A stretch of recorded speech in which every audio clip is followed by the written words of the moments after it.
കോളേജിൽ 2ാം വർഷമായപ്പോഴേക്കും ഞങ്ങളുടെ ബാച്ചിലെ എല്ലാവരും അവരവരുടേതായ കൂട്ടുകെട്ടുകൾ ഉണ്ടാക്കുകയും അവരുമായി സമയം ചെലവഴിക്കുകയും ചെയ്തു. ഞാനും അങ്ങനെയായിരുന്നു. ഞാൻ 4 പേരടങ്ങുന്ന ഒരു കൂട്ടത്തിലായിരുന്നു. ഇഷാൻ, നിതിൻ, ഋഷി, പിന്നെ ഞാൻ, ശരത്.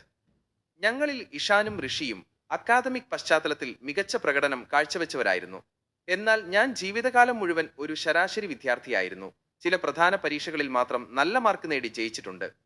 നിതിന്റെ കാര്യം പറയുകയാണെങ്കിൽ, എഞ്ചിനീയറിംഗ് പഠിക്കാൻ വരാൻ അവൻ എല്ലാ പരീക്ഷകളിൽ നിന്നും കഷ്ടിച്ച് രക്ഷപ്പെടുകയായിരുന്നു. പെൺകുട്ടികൾക്ക് തമാശയുള്ള വിളിപ്പേരുകൾ ഇടുന്നവനായി അവൻ ഞങ്ങളുടെ ഗ്രൂപ്പിൽ അറിയപ്പെട്ടിരുന്നു. അവൻ ഒരു നല്ല പയ്യനായിരുന്നു, എളിയ പശ്ചാത്തലത്തിൽ നിന്നുള്ള ആളുമായിരുന്നു. എന്നാൽ ഞങ്ങൾ അവനെ തമാശക്ക് ബസ്സിലെ ലേഡി സീറ്റുകൾ വരെ മണക്കുന്ന ഒരാളെപ്പോലെ മോശമാക്കി കളിയാക്കിയിരുന്നു. ഒരു ദിവസം ഞങ്ങളിൽ നിന്ന് മതിയായ അപമാനം ഏറ്റുവാങ്ങിയ ശേഷം നിതിൻ കുറച്ചു ദിവസത്തേക്ക് ക്ലാസ്സിലെ ആദ്യ നിരയിൽ പഠിക്കുന്ന കുട്ടികളോടൊപ്പം ചെന്ന് ഇരുന്നു. കാരണം ചോദിച്ചപ്പോൾ അവൻ മറുപടി പറഞ്ഞു, എനിക്ക് നിങ്ങളുടെ ഗ്രൂപ്പിന്റെ ഭാഗമാകാൻ താല്പര്യമില്ല. നിങ്ങൾ എന്റെ ഇമേജ് ഇല്ലാതാക്കി. പെൺകുട്ടികൾക്ക് എന്നെ ഒരിക്കലും ഇഷ്ടപ്പെടില്ല. നിങ്ങളുടെ കൂട്ടത്തിൽ ഞാൻ ദിവസം തോറും കുപ്രസിദ്ധനാകുകയാണ്. അവനെ കൂടുതൽ അപമാനിക്കില്ലെന്ന് ഉറപ്പു നൽകിയപ്പോൾ അവൻ അവസാന ബെഞ്ചുകളിലേക്ക് ഞങ്ങളുടെ അടുത്തേക്ക് തിരികെ വന്നു. ഞങ്ങൾ ഒരു ഗ്രൂപ്പായിരുന്നു. അതിൽ ഓരോ അംഗവും മറ്റൊരാളുടെ മേൽ തമാശകൾ പറയുകയും മറ്റേയാളെ മറ്റുള്ളവരുടെ മുന്നിൽ മണ്ടനാക്കുകയും ചെയ്യാൻ ശ്രമിച്ചു.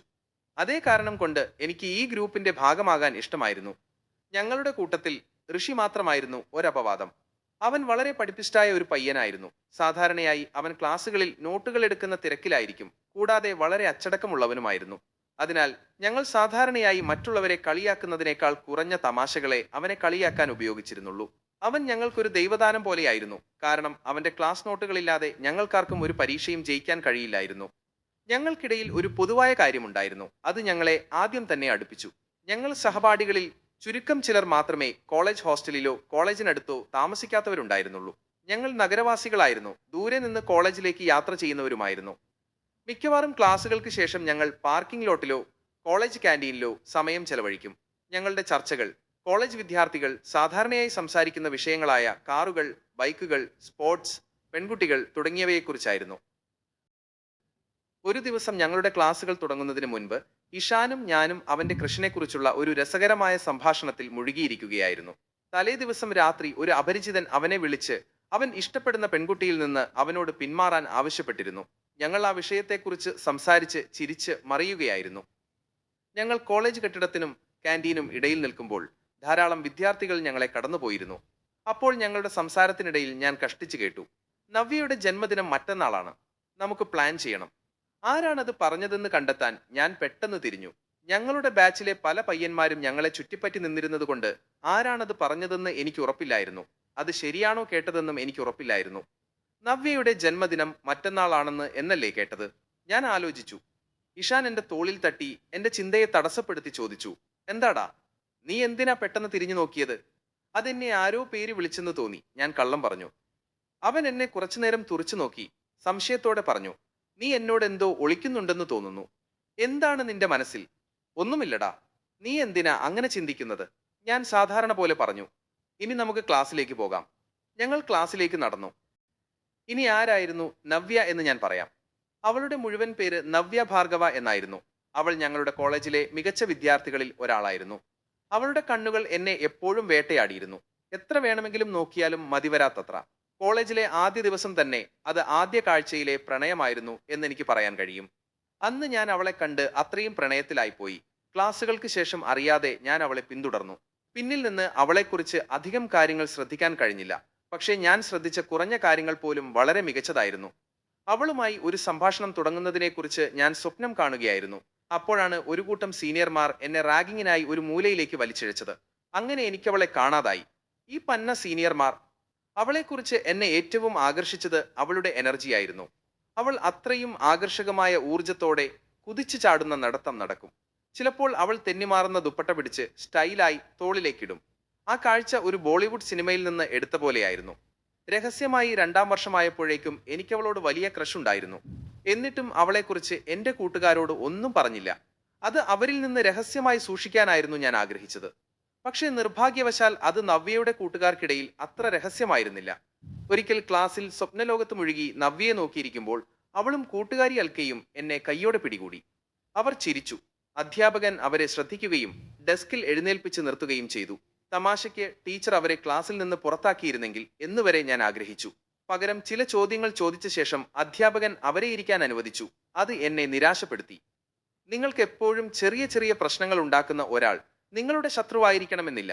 അവർ നിങ്ങളെ ഏറ്റവും കൂടുതൽ സ്നേഹിക്കുന്നവരായിരിക്കാം. ഒരുപക്ഷേ അത് പ്രകടിപ്പിക്കാൻ കഴിയാത്തവരായിരിക്കാം. നവ്യയുടെ കൂട്ടുകാരി രാഗിണിക്കും നവ്യയോടുള്ള എന്റെ ക്രഷിനെ കുറിച്ച് നന്നായി അറിയാമായിരുന്നു. രാഗിണി ഒരു തുറന്ന പുസ്തകം പോലെ എന്റെ മനസ്സ് വായിക്കുകയാണെന്ന് എനിക്ക് തോന്നിയിരുന്നു. അവളെ നേരിടാൻ നവ്യയോടുള്ള എന്റെ വികാരങ്ങളെക്കുറിച്ച് അവൾക്ക് സംശയം തോന്നാതിരിക്കാൻ ഞാൻ എപ്പോഴും ശ്രദ്ധിച്ചിരുന്നു. അതാണ് എന്റെ ചിന്താഗതി. നവ്യയോട് വലിയ ക്രഷ് ഉണ്ടായിരുന്നിട്ടും മറ്റാരും അതറിയാൻ ഞാൻ ആഗ്രഹിച്ചില്ല. ഇഷാനും ഞാനും ക്ലാസ് മുറിയിലെത്തി. ആദ്യത്തെ ക്ലാസ് പാരലൽ കമ്പ്യൂട്ടിംഗ് എന്ന വിഷയത്തിലായിരുന്നു. പതിവ് പോലെ പഠിക്കുന്ന വിദ്യാർത്ഥികൾ ആദ്യത്തെ കുറച്ച് നിരകളിലിരുന്നു. ഇഷാനും ഞാനും അവസാനത്തെ കുറച്ച് നിരകളിലായിരുന്നു. പക്ഷേ ഏറ്റവും അവസാനത്തെ നിരയിലായിരുന്നില്ല. കാരണം അവസാനത്തെ നിര മോശം വിദ്യാർത്ഥികളുടെ ഒരു പ്രതീതി സൃഷ്ടിക്കുകയും അധ്യാപകരിൽ നിന്ന് പ്രത്യേക ശ്രദ്ധ ലഭിക്കുകയും ചെയ്യുമായിരുന്നു. ഋഷിയും നിതിനും ഞങ്ങളുടെ മുന്നിലെ നിരയിലിരിക്കുകയായിരുന്നു. അത് സാധാരണയായി വിരസമായ ക്ലാസ്സുകളിൽ ഗോസിപ്പ് പറയാൻ ഞങ്ങളെ സഹായിച്ചിരുന്നു. ഞാൻ ക്ലാസ് മുറിയിലൂടെ നോക്കി. ഞങ്ങൾക്ക് പിന്നിൽ ഇടതുവശത്ത് ഇടനാഴിയുടെ അപ്പുറത്തായി നവ്യ അൽക്കയോടൊപ്പം ഇരിക്കുന്നത് കണ്ടു. അവർ പഠനത്തിൽ പിന്നിലായിരുന്നില്ല, പക്ഷേ ചില കാരണങ്ങളാൽ എപ്പോഴും അവസാനത്തെ കുറച്ച് നിരകളിൽ ഇരിക്കാനാണ് അവരും ഇഷ്ടപ്പെട്ടത്. ഞാൻ നവ്യയിൽ നിന്ന് വെറും 8 അടി ദൂരെയായിരുന്നു ഇരുന്നത്. ക്ലാസ് തുടങ്ങി. ഋഷി ഉൾപ്പെടെ കുറച്ച് വിദ്യാർത്ഥികൾ ഗൗരവമായി നോട്ടുകൾ എടുക്കുന്നതൊഴിച്ചാൽ ക്ലാസ്സിലെ മിക്കവർക്കും ബോറടിച്ചു. ഞാൻ പിന്നിലേക്ക് നവ്യയെ നോക്കി. അവൾ ചിലപ്പോൾ യാദൃശികമായി കുറിപ്പുകൾ കുറിക്കുന്നുണ്ടായിരുന്നു. അവൾ വളരെ ശാന്തയായിരുന്നു. പരീക്ഷകൾക്ക് പഠിക്കാൻ അവൾക്ക് ഒരു പ്രത്യേക കഴിവുണ്ടെന്ന് തോന്നി. അവളുടെ നോട്ടം അധ്യാപകനിലേക്ക് ഉറപ്പിച്ചിരുന്നു. അവൾ പേനയുടെ പിൻഭാഗം പല്ലുകൾക്കിടയിൽ വെച്ച് അല്പം ചവയ്ക്കുന്നുണ്ടായിരുന്നു. ഞാൻ കുറച്ചുനേരം അവളെ നോക്കി. അപ്പോൾ അവൾ ക്ലാസ് മുറിയുടെ മുന്നിലേക്ക് നോക്കിയിരിക്കുമ്പോൾ അവളുടെ മുഖത്ത് ഒരു വശത്തൊരു ചിരി വിടരുന്നത് ഞാൻ ശ്രദ്ധിച്ചു. എന്നെ നോക്കിയതുകൊണ്ടാണോ അവൾ ചിരിക്കുന്നതെന്നോർത്ത് എന്റെ ഹൃദയമിടിപ്പ് വേഗത്തിലായി. അസാധ്യമായ കാര്യമല്ലല്ലോ എന്ന് ഞാൻ കരുതി. അവൾ എന്നെ നേരെ നോക്കുന്നില്ലായിരുന്നു, പക്ഷേ അത് അവൾ എന്നെ കാണുന്നില്ല എന്നതിനർത്ഥമില്ല. നവ്യ മാത്രമല്ല, ഏതൊരു പെൺകുട്ടിക്കും ഒരു പയ്യൻ അവളെ നോക്കുന്നുണ്ടോ എന്ന് അറിയാൻ കഴിയും, അവനെ ശ്രദ്ധിക്കാതെ പോലും. അത് അവരുടെ ഉൾവിളിയാണ്. അന്നേരം അവൾ എന്നെക്കുറിച്ചാണ് ചിന്തിക്കുന്നതെന്ന് എനിക്ക് നേരിയ ഉറപ്പുണ്ടായിരുന്നു. പക്ഷേ അതിന്റെ സ്ഥിരീകരണത്തിനായി എന്തും ചെയ്യാൻ ഞാൻ തയ്യാറായിരുന്നു. ക്ലാസ് കുറച്ചുനേരം തുടർന്നു. അതിനു മുമ്പ് അധ്യാപകൻ ക്ലാസ്സിലെ വിദ്യാർത്ഥികളോട് ചോദിച്ചു, ആധുനിക കമ്പ്യൂട്ടറുകളുടെ പിതാവ് ആരാണ്? ക്ലാസ്സിലെ എല്ലാവരും ഒറ്റക്കെട്ടായി ശരിയായ ഉത്തരം നൽകി. ഇഷാന്റെ ഒരു വിചിത്രമായ ശബ്ദം മാത്രം കോറസിൽ നിന്ന് വേറിട്ടലറി, അത് എന്റെ മുത്തച്ഛനാണ് സാർ. ക്ലാസ്സിലെ എല്ലാവരും ചിരിയിൽ മുഴുകി. പ്രത്യേകിച്ച് പെൺകുട്ടികൾക്ക് ആ തമാശ വളരെ രസകരമായി തോന്നി. ഞാൻ നവ്യയെ നോക്കി. അവൾ നിയന്ത്രണമില്ലാതെ ചിരിക്കുകയായിരുന്നു. ഇഷാന്റെ തമാശയിൽ അവൾ പൂർണ്ണമായും മതിപ്പുളവാക്കിയതായി തോന്നി. ഒരു നിമിഷം എന്റെ അടുത്തിരുന്ന ഇഷാനെ ഞാൻ നോക്കി. അവനെ എടുത്ത് വെളിയിൽ കളഞ്ഞാലോ എന്ന് ഞാൻ ചിന്തിച്ചു. ഹേയ് ചളി കോമഡിക്കാര, നവ്യ എന്തെങ്കിലും കാരണവശാൽ നിന്റേതായാൽ ഞാൻ ജയിലിൽ പോകേണ്ടി വന്നാലും നിന്നെ ഞാൻ കൊല്ലും. ഞാൻ തിരികെ നവ്യയെ നോക്കി. അവൾ ഇപ്പോഴും ചിരിക്കുന്നുണ്ടായിരുന്നു. ഞാൻ ചിന്തിച്ചു, നവ്യയ്ക്ക് എന്താ പറ്റിയത്? അവൾ മറ്റൊരു പയ്യന്റെ തമാശ കേട്ട് ചിരിക്കുന്നതെന്താ? അവൾ എന്റെ കാമുകിയായാൽ എന്റെ തമാശകൾക്ക് മാത്രം ചിരിക്കണമെന്ന് ഞാൻ അവളോട് പറയും. പിന്നെ ഞാൻ എന്തിനാ മറ്റുള്ളവരിൽ തെറ്റ് കണ്ടെത്തുന്നത്? തെറ്റ് എന്റേതല്ലേ? ഞാൻ ക്ലാസ്സുകളിൽ ശ്രദ്ധിച്ചാൽ ഈ പൊട്ടനെ പോലെ എനിക്കും തമാശകൾ പറയാൻ കഴിയും. പക്ഷേ ഞാൻ ചെയ്യുന്നില്ല. ബാക്കി പീരീഡുകളിലും തുടർന്നുള്ള ക്ലാസ്സുകളിലും ഞാൻ അധ്യാപകരെ ശ്രദ്ധിച്ച് ഒരു തമാശ പറഞ്ഞ് നവ്യയെ ചിരിപ്പിക്കാൻ ഒരു അവസരം നോക്കി നിന്നു. പക്ഷേ ഒന്നും മനസ്സിൽ വന്നില്ല. എനിക്ക് നിരാശയായി. അത് കോളേജിൽ ഒരു ഹാഫ് ഡേ ആയിരുന്നു. അതായത് ഉച്ചഭക്ഷണത്തിന് ശേഷം ക്ലാസ്സുകളോ ലാബുകളോ ഉണ്ടായിരുന്നില്ല. നവ്യയും അവളുടെ കൂട്ടുകാരും ക്ലാസ്സിലെ മറ്റുള്ളവരോടൊപ്പം പോയി. എന്റെ കൂട്ടുകാരും ഞാനും ക്ലാസ് മുറിയിൽ നിന്ന് പുറത്തിറങ്ങാൻ ഏതാനും മിനിറ്റുകൾ എടുത്തു. കോളേജിന് ശേഷമുള്ള ഞങ്ങളുടെ ഭാവിയെക്കുറിച്ച് സംസാരിച്ചുകൊണ്ട് ഞങ്ങൾ പടികൾ ഇറങ്ങുകയായിരുന്നു. നിതിൻ സംഭാഷണം തുടങ്ങി. എനിക്ക് കോളേജിന് ശേഷം ഒരു കമ്പനിയിലും പ്ലേസ്മെന്റ് കിട്ടുമെന്ന് തോന്നുന്നില്ല. ഈ ക്ലാസ്സിലൊന്നും എനിക്ക് മനസ്സിലാകുന്നില്ല.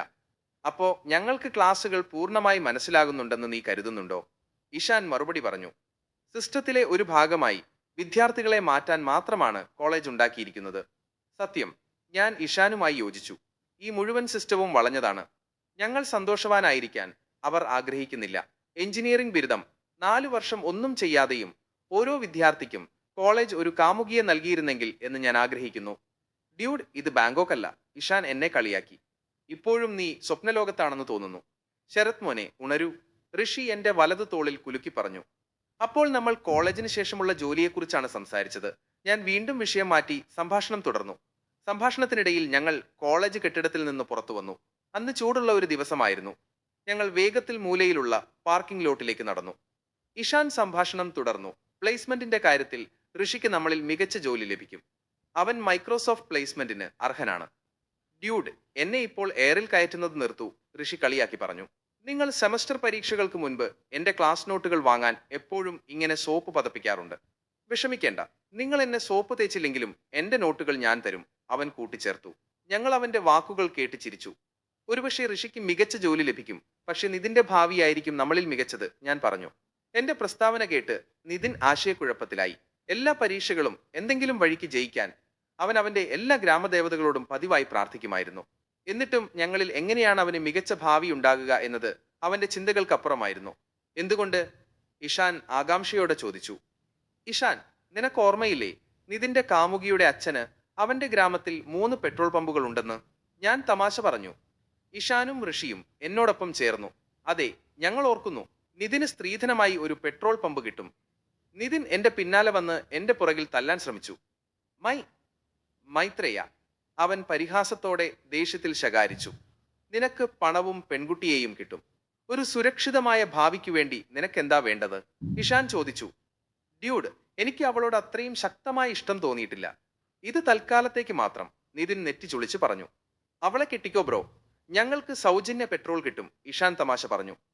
ഞങ്ങൾ അപ്പോൾ കോളേജ് പാർക്കിംഗ് ലോട്ടിലായിരുന്നു.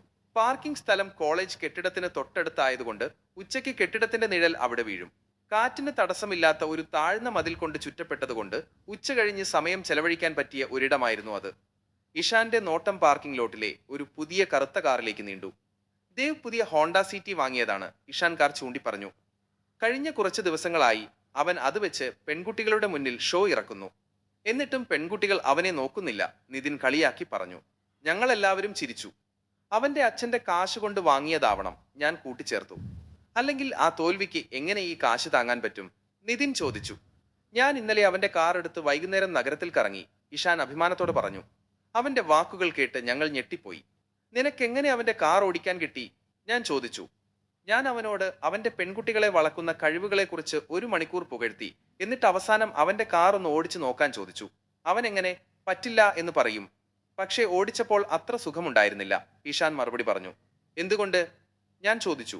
അതൊരു ഓട്ടോമാറ്റിക് ആയിരുന്നു. എനിക്ക് മാനുവൽ ഗിയർ സ്റ്റിക്ക് ആണ് ശീലം.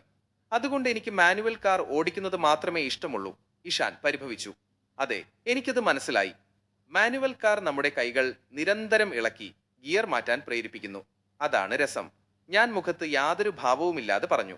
അവർക്കെല്ലാവർക്കും എന്റെ വൃത്തികെട്ട തമാശ മനസ്സിലായി. അവരുടെ മുഖത്ത് ഒരു പുഞ്ചിരി വിടർന്നു. അങ്ങനെയാണെങ്കിൽ ഒരു ഓട്ടോമാറ്റിക് കാറും അത്ര മോശമല്ല. ഒരു കൈ എപ്പോഴും സ്വതന്ത്രമായിരിക്കും. ഒരു പെൺകുട്ടി പാസഞ്ചർ സീറ്റിൽ ഇരുന്നാൽ നിന്റെ കൈക്ക് എന്ത് ചെയ്യാൻ കഴിയുമെന്ന് ഒന്ന് സങ്കല്പിച്ചു നോക്കൂ മോനെ, നിതിൻ എന്റെ കൂടെ ചേർന്നു. അങ്ങനെയെങ്കിൽ നിനക്ക് ഡ്രൈവ് ചെയ്യേണ്ട ആവശ്യമേ ഇല്ല. പെൺകുട്ടി ഡ്രൈവ് ചെയ്യട്ടെ, നീ സ്വതന്ത്രനായിരിക്കും. എന്താണ് എന്റെ ഉദ്ദേശ്യമെന്ന് നിനക്കറിയാമല്ലോ. ഞാൻ നിതിനെ നോക്കി കണ്ണിറുക്കി. ഹേയ്, മതിയാക്ക് പിള്ളേരെ, എന്ത് വൃത്തികെട്ട ചർച്ചയാണിത്, ഋഷി അസ്വസ്ഥതയോടെ പറഞ്ഞു. ശരത് ദിവസം തോറും കൂടുതൽ വൃത്തികെട്ടവനാകുകയാണ്. എന്തിനാണ് ആദ്യം നീ ഇത് തുടങ്ങിയത്? ഋഷിക്ക് ദേഷ്യം വന്നത് അവൻ ഒരു സീരിയസ് റിലേഷൻഷിപ്പിലായതുകൊണ്ടാണെന്ന് ഞാൻ കരുതി. ശരി പിള്ളേരെ, വിഷയം മാറ്റാം, ഞാൻ പിറുപിറുത്തു. ഞങ്ങൾക്കിടയിലെ അസ്വാഭാവികത മാറാൻ ഞങ്ങൾ കുറച്ചു നിമിഷം നിശബ്ദരായി. ഇഷാൻ സംഭാഷണം പുനരാരംഭിച്ചു. ഋഷി, ഞാൻ നിന്നെയും നിന്റെ കാമുകിയെയും തനിഷ്ക് ഷോറൂമിൽ കണ്ടിരുന്നു. കഴിഞ്ഞ ശനിയാഴ്ചയാണെന്ന് തോന്നുന്നു. അവൻ ഒരു നിമിഷം ആലോചിച്ചിട്ട് മറുപടി പറഞ്ഞു. അതെ, അവൾക്കൊരു സ്വർണ്ണ ലോക്കറ്റ് വാങ്ങാൻ ഞാൻ അവളെ കൊണ്ടുപോയതാണ്. നോക്കൂ, ഋഷി എത്ര വലിയ പണക്കാരനാണെന്ന് ഞാൻ നിങ്ങളോടൊക്കെ പറഞ്ഞില്ലേ? ഞാൻ അഭിപ്രായപ്പെട്ടു. ആ പണം കൊണ്ട് എത്ര ചിക്കൻ റോൾ വാങ്ങാമെന്ന് ഞാൻ എണ്ണി നോക്കുകയാണ്, ഇഷാൻ അഭിപ്രായപ്പെട്ടു. നമ്മൾ ഋഷിക്കൊരു വിഷയമല്ലെന്ന് തോന്നുന്നു, അല്ലേ ഋഷി? ഞാൻ കളിയാക്കി. മതി മതി, നിർത്ത്. അത് അവൾക്ക് കൊടുക്കാനുള്ള ജന്മദിന സമ്മാനമായിരുന്നു. ഞാൻ അന്ന് അവൾക്ക് ജന്മദിനാശംസകൾ പറയാൻ മറന്നുപോയിരുന്നു. അവൻ ഞങ്ങളെ നോക്കി കണ്ണിറുക്കി. മെൻ വിൽ ബി മെൻ എന്ന് ഞങ്ങൾ എല്ലാവരും ചേർന്ന് ഇംപീരിയൽ ബ്ലൂവിന്റെ പരസ്യഗാനം ഋഷിക്ക് വേണ്ടി പാടി. ഋഷിയെ പോലെയുള്ള ഒരു പയ്യന് ഇതൊക്കെ മറക്കാൻ കഴിയുമെങ്കിൽ നമ്മൾ വിവാഹിതരായാൽ നമ്മുടെ അവസ്ഥ എന്തായിരിക്കും? ഞാൻ നിതിനോടും ഇഷാനോടും ചോദിച്ചു. എന്താ, നിനക്ക് വിവാഹം കഴിക്കാൻ മനസ്സിൽ ആരെയെങ്കിലും കണ്ടുവച്ചിട്ടുണ്ടോ? ഋഷി എന്നോട് ചോദിച്ചു. അവന്റെ ചോദ്യം എന്നെ സ്തബ്ധനാക്കി. ആ ചോദ്യം ഒഴിവാക്കാൻ എനിക്ക് ശക്തമായ ആഗ്രഹം തോന്നി. അതിനാൽ ഞാൻ മറുപടി പറഞ്ഞു. ഈ പ്രണയമെന്ന കാര്യത്തിൽ വിശ്വാസമില്ലാത്ത ആളാണ് ഞാനെന്ന് നിനക്കറിയാമല്ലോ. ലോകത്തിലെ എല്ലാ വൃത്തികെട്ട സംസാരങ്ങളും എനിക്ക് നാണമില്ലാതെ പറയാൻ പറ്റും. പക്ഷേ എന്റെ പ്രണയം സമ്മതിക്കുന്നത് എനിക്ക് അസാധ്യമായിരുന്നു. എന്തൊരു കപടൻ! ചിലപ്പോൾ നിനക്ക് ഇതിനകം ഒരു പെൺകുട്ടി മനസ്സിലുണ്ടെന്നും അത് ഞങ്ങളിൽ നിന്ന് ഒളിക്കുകയാണെന്നും എനിക്ക് സംശയം തോന്നുന്നുണ്ട്, ഋഷി സംശയത്തോടെ പറഞ്ഞു. നിതിൻ അവനോടൊപ്പം ചേർന്നു. അവൻ ഞങ്ങളുടെ പെൺകുട്ടികളെക്കുറിച്ച് ചോദിക്കും, എന്നിട്ട് ഞങ്ങളെക്കുറിച്ച് അഭിപ്രായം പറയും. ആരെയാണ് ഇഷ്ടമെന്ന് ചോദിക്കുമ്പോൾ അവൻ ഒഴിഞ്ഞു മാറും. ഹേയ്, അങ്ങനെയൊന്നുമില്ല. ഞാൻ എന്തിനാ ഋഷിയെക്കുറിച്ച് അഭിപ്രായം പറയുന്നത്? ഋഷിയുടെ സ്നേഹം സത്യമാണെന്ന് എനിക്കറിയാം. അവന്റെ പ്രണയകഥ ഡിസ്നി ഫെയർടെയിൽസ് പോലെയാണ്. ഞാൻ മനഃപൂർവ്വം അതിശയോക്തിയോടെ പറഞ്ഞു. പിള്ളേരെ, ഇവൻ മറ്റേതാണെന്ന് തോന്നുന്നു, നിതിൻ കളിയാക്കി. ഡ്യൂഡ്, നിർത്തിക്കോ. ഞാൻ ഒരു ദിവസം സീരിയസ് ആകും. അന്ന് നീ ഖേദിക്കും, ഞാൻ നിതിനോട് പറഞ്ഞു. അവന്റെ ഹെയർ കട്ട് നോക്കൂ, ബൗൾ കട്ട്. നിതിൻ എന്റെ ഹെയർ സ്റ്റൈലിനെ കുറിച്ച് കളിയാക്കി. ഇവൻ സിനിമാ നടൻ രാജ്പാൽ യാദവിനെ പോലെ തന്നെയുണ്ട്, ഇഷാൻ കൂട്ടിച്ചേർത്തു. എല്ലാവരും ചിരിച്ചു മറിഞ്ഞു. എന്ത് തമാശ! ഞാൻ അവരെ പരിഹസിച്ചു. ഞാൻ ഇത്തവണ ബാർബറോട് ഒരു സ്പൈക്ക് ഹെയർ കട്ട് വേണമെന്ന് പറഞ്ഞു. അവൻ തിരിച്ച് എന്താ പറഞ്ഞതെന്നറിയാമോ? ഇഷാൻ ആകാംക്ഷയോട് ചോദിച്ചു.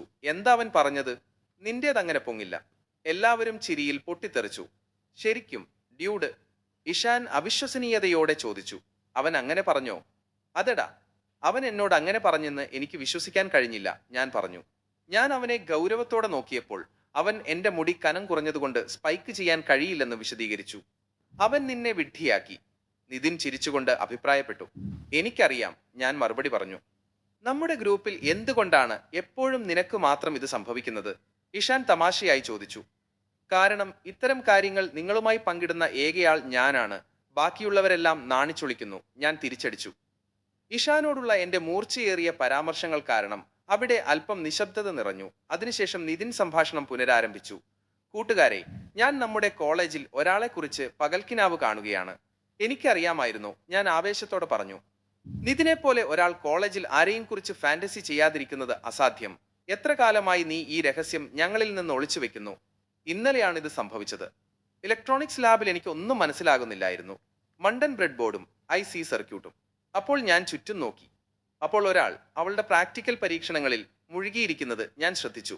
അവളെ മുഴുവനായി ഒന്ന് നോക്കാതിരിക്കാൻ എനിക്ക് കഴിഞ്ഞില്ല. ആ കാഴ്ചാവിരുന്ന് എനിക്ക് വളരെ നല്ലതായി തോന്നി. അതിനാൽ ഞാൻ അവളെ കുറച്ചുകൂടി നേരം നോക്കി. അവസാനം അവളുടെ ശരീരത്തിന്റെ ആകൃതിയും സൗന്ദര്യവും എന്നിൽ മതിപ്പുളവാക്കി. അതിനുശേഷം എനിക്കവളെ മനസ്സിൽ നിന്ന് മാറ്റാൻ കഴിഞ്ഞിട്ടില്ല, നിതിൻ നെഞ്ചിൽ കൈവച്ചുകൊണ്ട് പറഞ്ഞു. ഞങ്ങൾ എല്ലാവരും അവനെ പ്രോത്സാഹിപ്പിക്കാൻ കൂകി വിളിച്ചു. നോക്കൂ, അവൻ അവളുടെ പേര് പറയാതെ എങ്ങനെയാണ് സസ്പെൻസ് നിലനിർത്തുന്നതെന്ന് ഞാൻ ഇഷാനോട് പറഞ്ഞു. നിതിൻ ഈ ദിവസങ്ങളിൽ ലാബിൽ നല്ല സമയം ചെലവഴിക്കുന്നതായി തോന്നുന്നു. ഇനി പറയൂ, ആരാണ് ആ പൈങ്കിളി? ഞാൻ ആവേശം കൂട്ടാൻ പൈങ്കിളി എന്ന വാക്ക് ഊന്നി പറഞ്ഞുകൊണ്ട് ഉറക്കെ ചോദിച്ചു. അതെ, അവൾ ആരാണെന്ന് പറയൂ. ഇഷാൻ ആവേശത്തോടെ എന്നെ പിന്തുണച്ചു. നിതിൻ സസ്പെൻസ് കൂടുതൽ കൂട്ടാൻ ഒരു നിമിഷം നിശബ്ദനായി. എന്നിട്ട് നാണത്തോടെ പതിഞ്ഞ ശബ്ദത്തിൽ പറഞ്ഞു, അത് നവ്യയാണ്. ഞാനൊഴികെ എല്ലാവരും നിതിനെ പ്രോത്സാഹിപ്പിക്കാൻ ഉച്ചത്തിൽ ശബ്ദമുണ്ടാക്കി. ഒരു നിമിഷം ഞാൻ പൂർണ്ണമായും സ്തബ്ധനായി. കുറച്ചു കഴിഞ്ഞ് എന്റെ മുഖത്ത് ഒരു പുഞ്ചിരി വിടർന്നു. പക്ഷേ ആ പുഞ്ചിരി അധിക നേരം നീണ്ടു നിന്നില്ല. ഇഷാനും ഋഷിയും നിതിനെ കെട്ടിപ്പിടിച്ച് അവന്റെ തോളിൽ തട്ടി അവനെ കൂടുതൽ പ്രോത്സാഹിപ്പിച്ചു. എന്നാൽ നിതിനെ നോക്കുമ്പോൾ എന്റെ ദേഷ്യം തലയ്ക്ക് കയറി.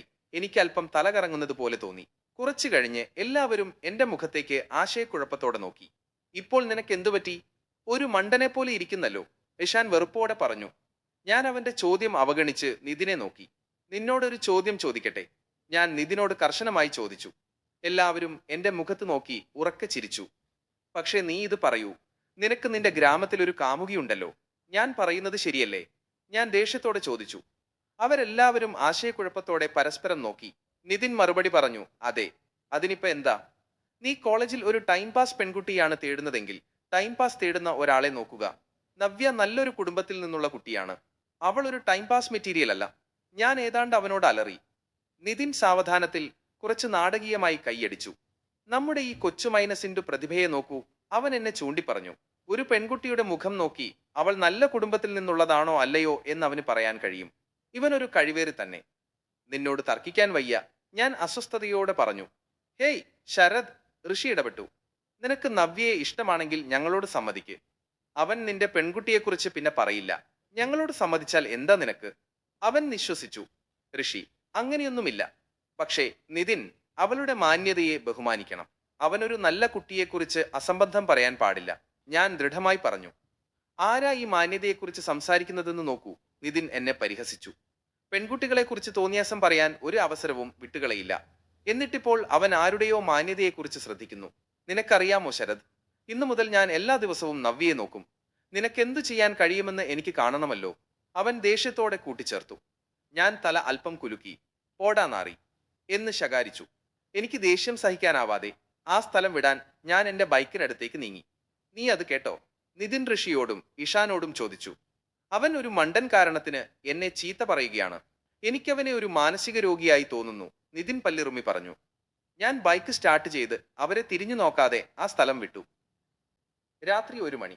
കഴിഞ്ഞ കുറെ മണിക്കൂറുകളായി ഞാൻ ആമിർ ഖാന്റെ രംഗീല എന്ന സിനിമയിലെ ക്യാ കരേ ക്യാ ന കരേ എന്ന പാട്ട് വീണ്ടും വീണ്ടും കേട്ടുകൊണ്ടിരിക്കുകയായിരുന്നു. രാത്രി 11 മണിയോടെ അത്താഴം കഴിച്ചു.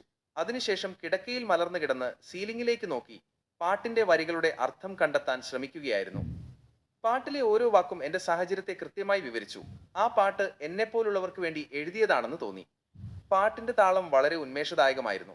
എന്റെ ഹൃദയം നെഞ്ചിൽ ഉച്ചത്തിൽ മിടിക്കുന്നുണ്ടായിരുന്നു. ആ താളങ്ങൾ എന്നെ നവ്യയുടെ അടുത്ത് ചെന്ന് എന്റെ ഇഷ്ടം അവളോട് പറയാനുള്ള നിമിഷത്തെക്കുറിച്ച് ചിന്തിപ്പിച്ചു. ആ ഉത്തേജനം എന്നിൽ ഹൃദയമിടിപ്പ് കൂട്ടി. അവൾ എന്റെ മുന്നിൽ നിൽക്കുന്നത് പോലെ അവളോട് പറയാൻ ധൈര്യം സംഭരിക്കേണ്ടതുണ്ടെന്ന് തോന്നി. അതൊരു ത്രില്ലിംഗ് അനുഭവമായിരുന്നു. രാത്രി ഒരുപാട് വൈകിയിട്ടും ഉറക്കത്തിന്റെ ഒരു ലക്ഷണവുമില്ലായിരുന്നു. എനിക്ക് ആ ശീലം വന്നിരുന്നു. വെളുപ്പിനെ വരെ ഉണർന്നിരിക്കുന്നത് എനിക്കൊരു പതിവായി മാറിയിരുന്നു. ഒടുവിൽ എനിക്ക് പാട്ട് നിർത്തേണ്ടി വന്നു. പാട്ട് മതിയാവോളം കേട്ടതുകൊണ്ടായിരുന്നില്ല, എന്റെ മൊബൈൽ ബാറ്ററി തീർന്നതുകൊണ്ടായിരുന്നു. എനിക്ക് ആ പാട്ട് മതിയാവോളം കേൾക്കാൻ കഴിയില്ലെന്ന് തോന്നുന്നു. ഫോൺ ചാർജ് ചെയ്യാൻ വെച്ച ശേഷം കോളേജിൽ ഞാൻ ചെലവഴിച്ച ദിവസത്തെക്കുറിച്ച് ആലോചിച്ചു. ഇഷാൻ അധ്യാപകന്റെ ചോദ്യത്തിന് തമാശ നിറഞ്ഞ മറുപടി നൽകിയ ആ നിമിഷം ഞാൻ വീണ്ടും ഓർത്തു. നവ്യ അവന്റെ തമാശ കേട്ട് ചിരിച്ചപ്പോൾ എനിക്ക് എന്തുകൊണ്ടാണ് അത്രയേറെ വിഷമം തോന്നിയത്? ആരും എന്നെ തൊട്ടില്ലായിരുന്നെങ്കിലും അതൊരു ശാരീരിക വേദന പോലെ തോന്നി. ഹൃദയവേദനയുണ്ടായി. ആരോ എന്റെ ഹൃദയം ഒരു ബ്ലേഡ് കൊണ്ട് മാന്തുന്നത് പോലെ. പിന്നെ ഞാൻ പാർക്കിംഗ് ലോട്ടിൽ നിതിനുമായുണ്ടായ എന്റെ വഴക്കിനെക്കുറിച്ച് ചിന്തിച്ചു. അവൻ നവ്യയെ മോശമായി നോക്കുന്നത് തുടരുമെന്ന് പറഞ്ഞ ആ നിമിഷം ഞാൻ ഓർത്തു. അവന്റെ താടിക്ക് ഒരു ടീ കൊടുത്ത് അവനെ ഇടിച്ചിടേണ്ടതായിരുന്നുവെന്ന് എനിക്ക് തോന്നി. ഞാൻ എന്റെ ഉള്ളിലെ വികാരങ്ങളിലേക്ക് ശ്രദ്ധ തിരിച്ചു. നവ്യയോടുള്ള ഇഷ്ടം എന്റെ കൂട്ടുകാരിൽ നിന്ന് ഒളിപ്പിച്ച് ഈ ദുരിതത്തിൽ തുടരാൻ എനിക്ക് കഴിയില്ലെന്ന് തീരുമാനിച്ചു. ഈ അസൂയയുടെ നരകത്തിൽ നിന്ന് പുറത്തു വരാൻ ഞാൻ അവരോട് അത് തുറന്നു പറയണം. എന്റെ കൈപ്പേറിയ വികാരങ്ങൾ കുറഞ്ഞപ്പോൾ കോളേജിൽ ദിവസത്തിന്റെ തുടക്കത്തിൽ നവ്യയെക്കുറിച്ച് കേട്ടതിലേക്ക് എന്റെ ചിന്തകൾ പോയി. നവ്യയുടെ ജന്മദിനം മറ്റന്നാളാണോ? ഞാൻ ശരിയാണോ കേട്ടത്? അതെ. അങ്ങനെയെങ്കിൽ രാത്രി കൃത്യം 12 മണിക്ക് ആശംസിക്കാതെ എനിക്കിത് വിട്ടുകളയാൻ കഴിയില്ല. അവളുടെ കാമുകനാകാൻ ഒരുപാട് പേർ ശ്രമിക്കുന്നുണ്ട്. ഞാൻ അവളിൽ ഒരു താല്പര്യവും കാണിച്ചില്ലെങ്കിൽ മറ്റാരെങ്കിലും കാണിച്ചാൽ അവൾക്ക് അവനോട് ഇഷ്ടം തോന്നും. പെൺകുട്ടികൾക്ക് റൊമാൻറ്റിക് ആയവരെയാണ് ഇഷ്ടപ്പെടുന്നത്, എനിക്കറിയാവുന്നിടത്തോളം. അതുകൊണ്ട് ഞാൻ റൊമാൻറ്റിക് അല്ലെങ്കിൽ പോലും അങ്ങനെയാണെന്ന് നടിക്കണം. ഇത് എനിക്ക് ഇപ്പോഴല്ലെങ്കിൽ ഒരിക്കലും ഇല്ലാത്ത ഒരു സാഹചര്യമാണെന്ന് ഞാൻ മനസ്സിലാക്കി. ഒടുവിൽ ഞാൻ തീരുമാനിച്ചു, കോളേജിൽ നിന്ന് ആരുടെയെങ്കിലും കയ്യിൽ നിന്ന് നവ്യയുടെ ഫോൺ നമ്പർ തരപ്പെടുത്തും. എന്നിട്ട് അടുത്ത ദിവസം കൃത്യം 12 മണിക്ക് ഒരു ടെക്സ്റ്റ് മെസ്സേജ് വഴി ജന്മദിനാശംസകൾ നേരും. അവളെ ആകർഷിക്കാൻ എന്ത് സന്ദേശമാണ് അയക്കേണ്ടതെന്ന് ഞാൻ ചിന്തിച്ചുകൊണ്ടിരുന്നു. ഒടുവിൽ ഉറങ്ങിപ്പോയി. ദൈവം എന്നെ അനുഗ്രഹിക്കട്ടെ.